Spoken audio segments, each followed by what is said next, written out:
In front of me is Xiaomi 11 Lite, and today I would like to show you how you can add emergency numbers. Begin by opening Settings and scrolling down to access Safety and Emergency. Then click on Emergency Contacts. Select Add Contact and click on the one that you wish to add.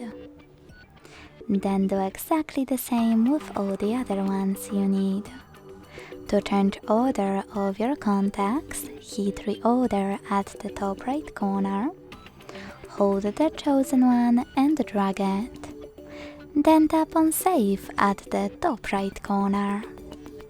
If you want to remove one of your contacts, use this X next to the one that you wish to get rid of and confirm your choice in the pop-up. Thanks so much for watching. If you enjoyed this video, leave a like, comment and subscribe. Bye!